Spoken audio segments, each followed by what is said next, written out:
Yeah. How you guys doing? I would like to welcome you to my chef table. My name is Sean Hill. I am the executive chef of Into It at Your Table in Plano, Texas. Today we will be discussing stone fruits and summer fruits and the greatness that you pull out of them when you grill them. Um, one of the things is people always think that grilling is only susceptible to meat, which is not true. Um, some of the best desserts I've pulled off have been off my smoker, whether that was me doing a smoked cobbler on my smoker while I was hosting an event, or me just basically taking some fruits and grilling them after dinner at night, and you know, um, adding a little vanilla ice cream or whipped cream to them. So today we're going to talk about a couple stone fruits that I personally love and I eat often. As a kid, um, we had peach trees, we had plum trees throughout our property in Arkansas. So, it was nothing for us to be on our bicycle riding around in the summertime and stop and, get some off the trees to have a little snack or things like that.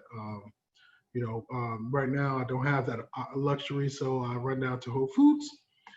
So, you know, um, these items right here, I'm going to share with you guys. This is a traditional white peach. This is a California product. Um, it's probably one of my favorites.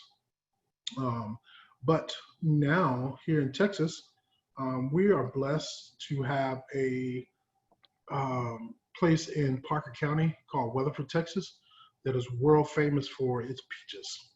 They have a peach fest every year in May, and they have bred their own white peach, and we can get them here locally. So if you're here in Texas, I would greatly, advise you to run out to Parker County and try some of their peaches. Um, during the festival, one of my favorite things to go get is the peach um, custard that they have. It's amazing. So, but we're going to talk more about this peach here and what you can do with it. A lot of people, think all we can do is just, eat this straight off, wash it, and eat. They can. Take this peach and split it down the middle. Take out the pit and oil it with olive oil or some kind of non-flavoring. I wouldn't say olive oil. I'm sorry. Let me take that back. One of the things that I like to use is avocado oil or canola oil because they don't give off a lot of taste. They're a balanced, non-flavoring oil. That way, you can taste the natural things of this peach without having to, taste the other flavorings of the oil. And I suggest you leaving the skin on. Do not take the skin off. Um, Grill this product face down, flesh down, with the skin up, and turn it a couple different ways to get some grill marks. But you want to leave it on your grill until it's soft to a touch, not mushy. So you still want some firmness to it. Um, and you know, one of the things that I've done with this product is not only taken this peach and used it in salads. I've used it um, as a dessert with pound cake. I've taken grilled peaches and after they came off the grill, I've made a simple honey sauce where I took honey, lemon juice, and a little pinch of brown sugar, and I've drizzled it over the peaches with vanilla ice cream over pound cake, and it's amazing. So that's something you can use to make a simple dessert for your family or for your honey. If you're in trouble and you want to make it up to her, I think grilled peaches would help. Um, I've also used grilled peaches in salads, as I said. This particular peach has a natural uh, sweetness balance, so it works well with some of the tart ingredients that you can use. Um, it goes well with proteins. A lot of people don't understand that peaches and things like that, they're not just made for using in desserts. They can be used in a savory, addition. So one of my favorite things to do with peaches is to um, I make a pork loin, and I grill it. But what I do is I take my pork loin and I bacon wrap it, I season it, and I throw it on my grill. And halfway through that, once I get the bacon nice and crisp and everything, I take some peaches that I've sliced thin. You can use white peaches, you can use yellow peaches, you can whichever you prefer. Um, I slice them nice and thin, and then a little bit of onion, and I take the pork loin and I put it in a full packet. So you can take full about this big, however big your pork tenderloin is, and you put your tenderloin in, and you're going to take the onions and the peaches, and you're going to put over the top, and you're going to take a little bit of you want to take a little bit of chicken stock and bourbon, probably a fourth of a cup of each, and you want to pour that over the whole thing. Wrap that tight, put it back in, and cook it for about 20 to 30 more minutes. Let the alcohol cook down. The peaches are going to get all mellow and sweet, and that's going to be an amazing pork loin that you can serve with wild rice, mashed potatoes, corn on the cob, different things like that. Another way of using peaches, um, of savory things, if you take a little bit of cream cheese with some fresh herbs, whether it's tarragon, thyme, rosemary. I like to use that mixture, and you whip it with the cream cheese, plain whipped cheese. And after you remove the pit from the peach, you want to stuff that in the middle, place it on a baking sheet, and bake it at 350 for about 15 minutes. Then have a soft, pliable peach with a nice savory cheese stuffing in the middle. It can also be used as a side dish. Um, and then I'm going to move on from the peaches, and I'm going to talk about plums. Um, this is a delicious red plum that you can find in any of your stores. I personally, and I'm not going to get on my soapbox and tell anybody, but I will tell you that I prefer only organic peaches or plums or any fruit that I can find or any vegetables. And a lot of people ask, what's the big deal about organic? Well, I'll tell you this.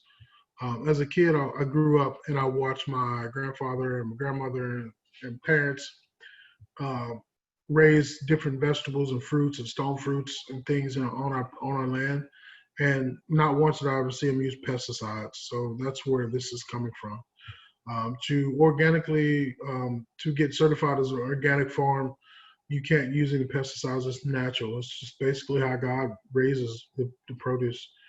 You can water, you can use natural fertilizers, you can do all those things, but you do not have the opportunity to use any pesticides on your product. So I think it's natural, and also, I think it's the healthiest thing for you. So if you get an opportunity, please buy organic. That's just me. So, I think it helps. You know, I think it gives it a better taste. I think it has. It's anything that's the less human touch that something has, the better. Whether that's meats, fruits, whether that's vegetables. The less we have involvement, the better it's going to be.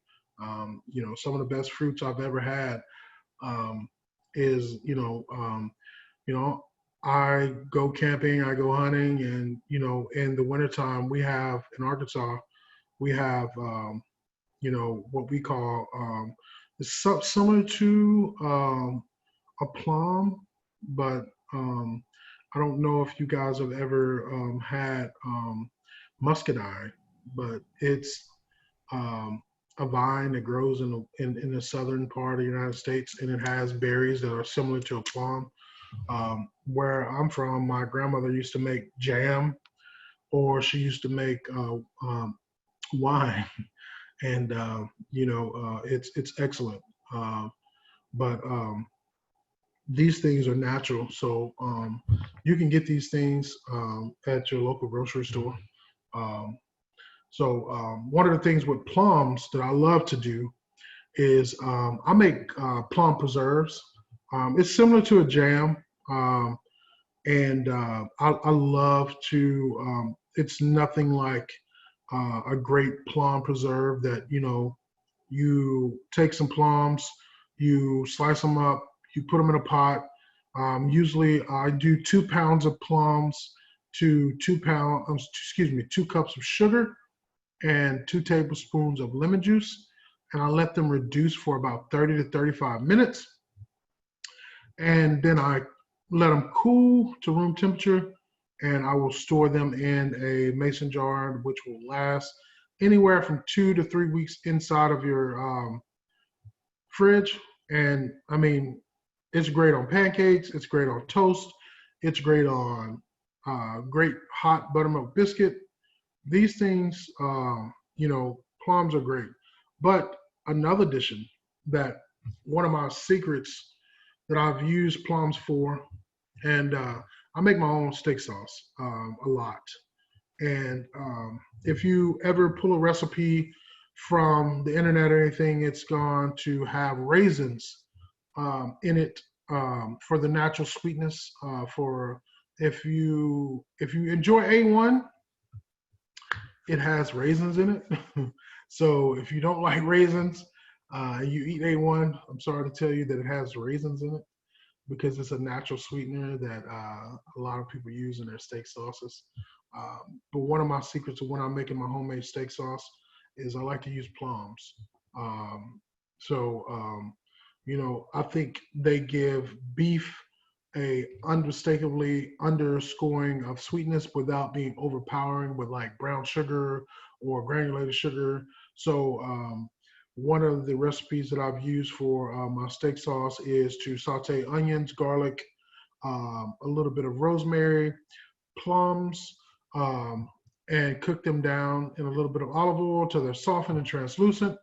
Then I add about 4 tablespoons of tomato paste. Um, then I add Worcestershire sauce, put a little bit of red wine vinegar in there, and I cook those down to make a natural steak sauce for any of the meats I'm grilling or smoking. Uh, but stone fruits are so underrated. That's one of the reasons I wanted to pitch this. They are great in the summertime, but a lot of people just consider them to be jellies and jams and things like that. And there's so much valuable other than that. So that's one of the reasons I picked this topic today, is because they have so much more, you know, uh, use to them. So, um, you know, I will step on my soapbox for a little bit, and I will take any questions for anybody that would have any questions about different recipes or usages of these. And um, so, anybody have anything?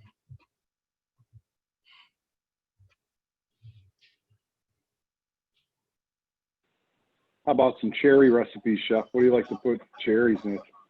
Oh, I love cherries. And how you doing today, Chef?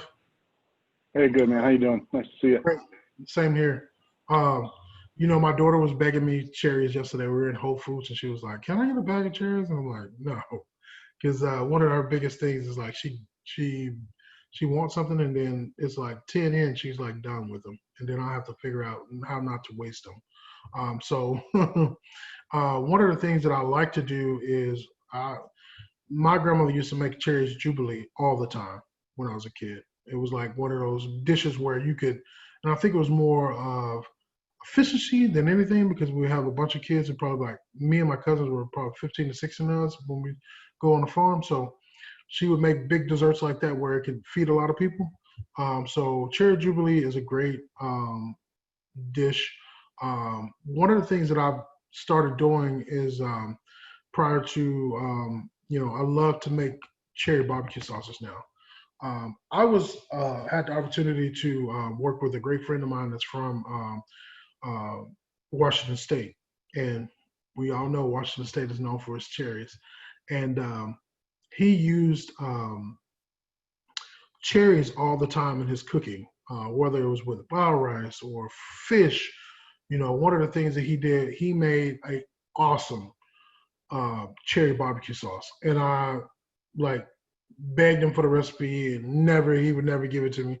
So I kind of came up with my own one, and it goes good with smoked fishes like trout or salmon or even chicken, because cherries are so not overpowering. They kind of stand on their own, but they're not aggressive and uh, forth taking, so they work great. So cherries are something you can use as a dessert or a savory item as well. I've even done a cocktail for one of the restaurants I used to work with. We used to do stuffed cherries for one of our martinis, and we used to stuff that cherry with with herb cheese, so it would be for the martini, which was pretty unique in itself. So, any other questions?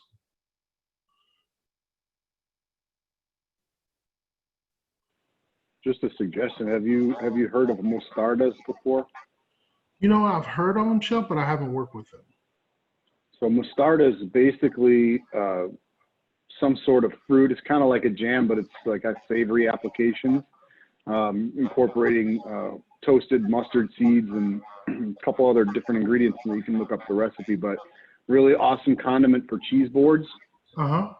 All the stone fruits it would work for, but I even use it for spreads on sandwiches or as a sauce for meats off the grill and stuff like that. It's really awesome too. So that's another cool suggestion to be able to use all these awesome seasonal fruits that we're talking about today. Yes, Check sir. it out. Steve, to answer your question, I will share my cherry barbecue recipe. I will forward that over to Bridget, and maybe we can put it on Sling, and you guys are welcome to it.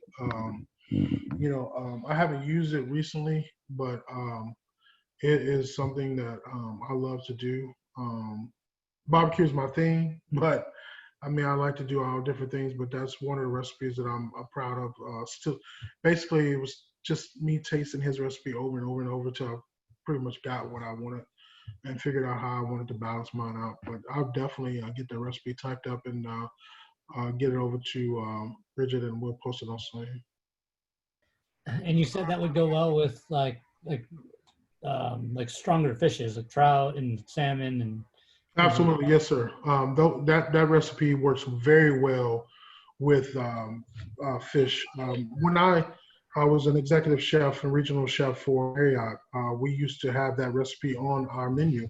We did every summer when Copper River salmon would come out, we would use that dish. We would do a barbecue salmon. Sounds good.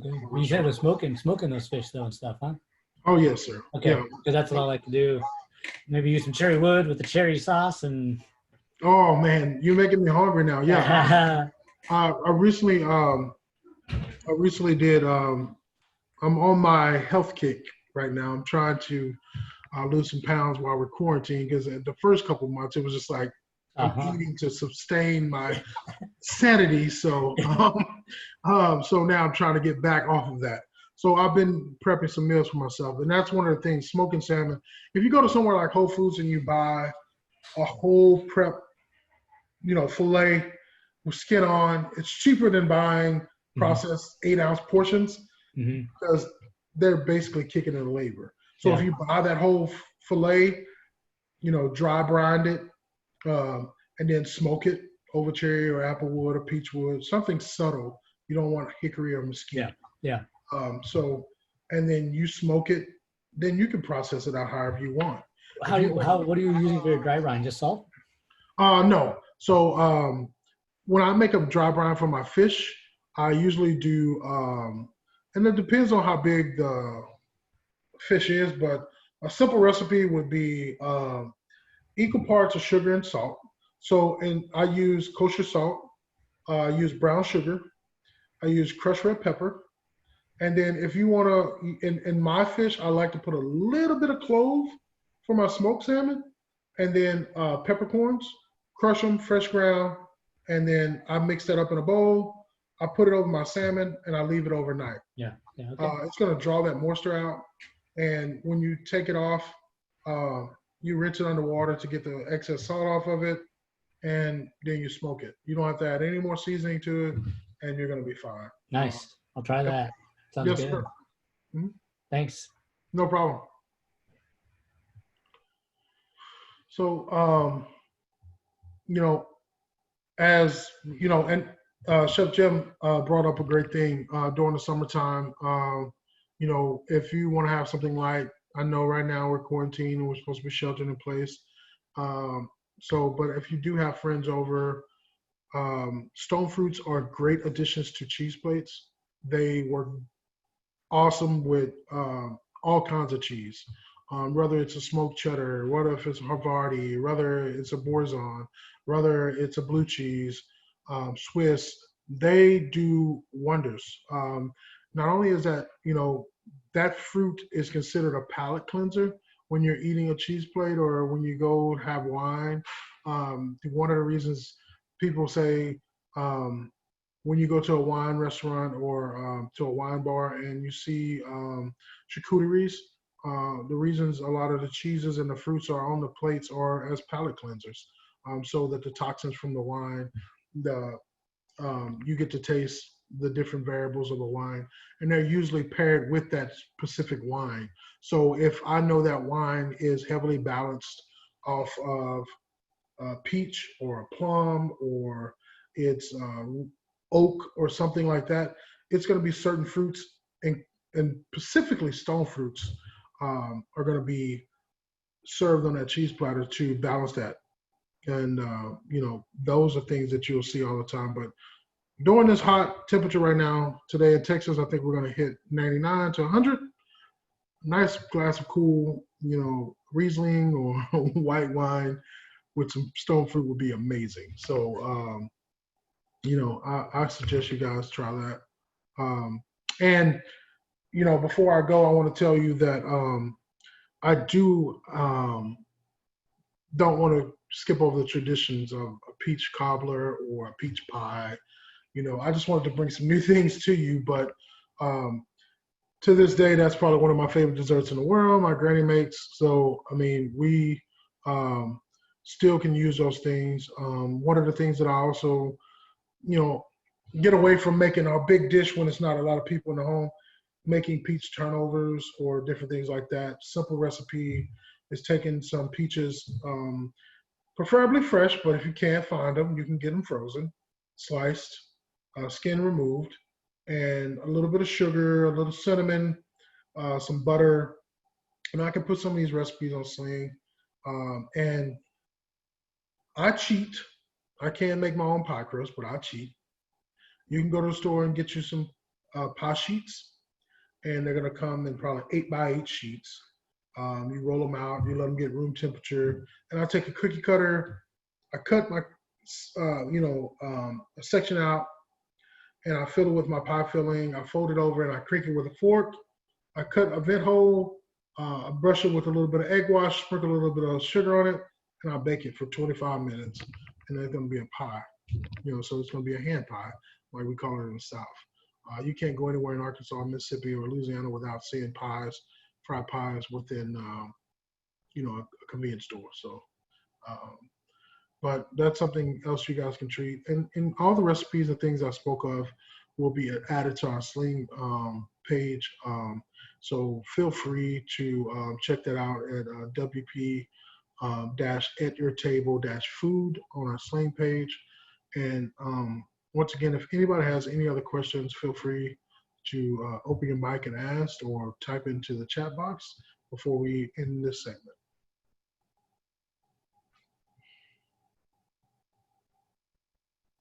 You're welcome, Miss Bridget.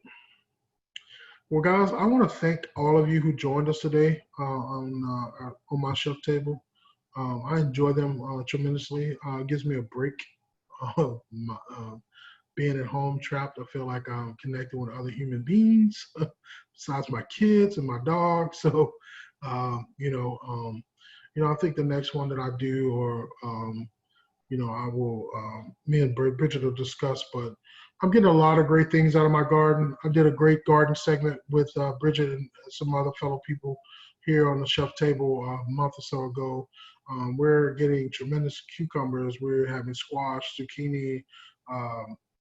We have some beautiful tomatoes on the vines right now. We will get, if we go into more, we will talk about some of those things. I just recently made my daughter some sweet and spicy pickles for my cucumbers. We're going to get into, with the squash, we're going to be doing some squash casseroles for dinner. So we'll tape some of those things, and we'll also take some pictures and we'll share it with you guys. And as we move forward through the summer, I hope that all of us and everyone on this call, as well as your family, is staying safe. Please remember, if you go outside, to wear a mask and stay 6 feet apart. I know it's not the comfortable thing in the world, but we're living and we're happy, and we want to keep our family safe. So please do that. Thank you guys again. And absolutely, Steve, I'll talk about some grilled vegetables or smoked meats. That's me, brother. So if you, I'll personally, I'll look you up and I'll send you my personal Instagram. You can check out some of my barbecuing from this summer. I do it all the time. And people, Awesome. I love to smoke meat. I love to pickle different things. It's just in me. I watched my grandparents do it, and it was not a self plug, but at this time, I've taken this quarantine time to take a step back. I'm not working, as we know we're working, but we're working from home, and I've taken some of my private time, and I've almost finished a cookbook. So it's about my heritage and where I came from, and represents my family. So I look forward to sharing that with you guys later on this summer. And once again, I want to thank you for joining us today, and I look forward to next time. So I hope everybody have a blessed day. Stay safe. Awesome. Thank you. Thank you. Have a good day. That was awesome. Thank you. Nice job, Chef. Take care, buddy. All right. You guys have a good day. Bye-bye.